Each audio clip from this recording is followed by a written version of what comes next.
Hello guys, and welcome back to a new layout guide, and this time rather than looking at efficiency, we're looking at building a clean layout for the 5x5 challenge.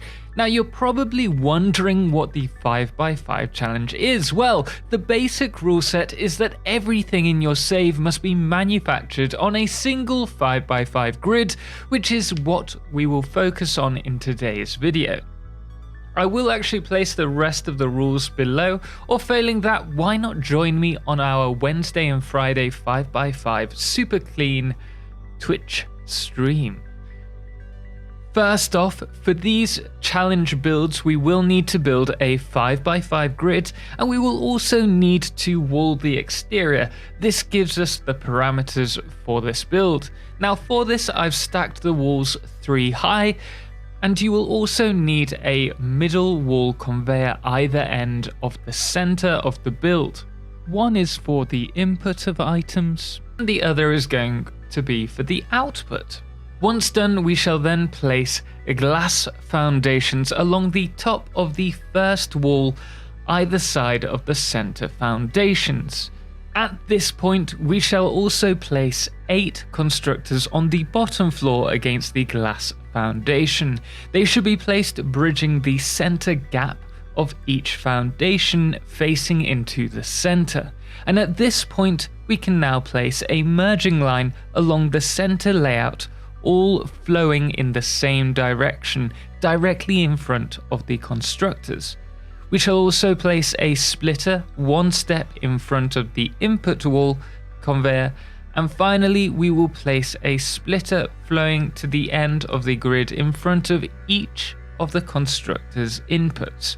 Now do note that I've placed the splitters against the wall. This is a personal choice, but I feel it looks best as we'll be able to see the items running below the glass walkway once we finish this build.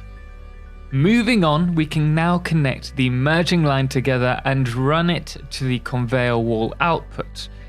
And we can also connect the conveyors along the splitting line.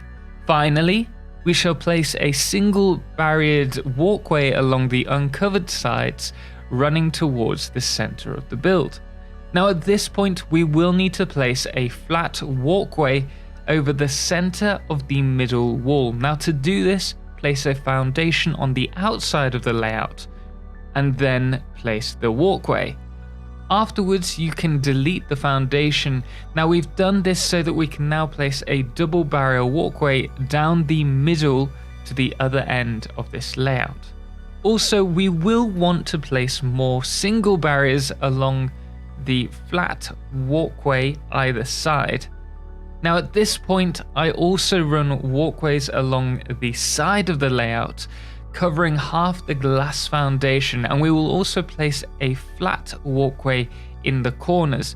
This gives a great clean look in my opinion. And finally, we shall place walled power joints directly parallel to the constructor's power joints.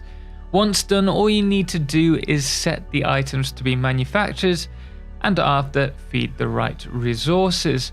From here we will place elevators connecting the wall inputs and outputs to the other floors, and this just makes a really clean, compact build, but it does sacrifice the perfect ratios that we do tend to look for in the efficiency build guide. But in my opinion, it's definitely worth it. So there you are guys. If you do want to see more super clean builds like this, then be sure to let me know in the comment section, and do drop a thumbs up, and why not join me on Twitch for our weekly live streams. Anyway guys, thank you so much for watching, and as always, ciao for now.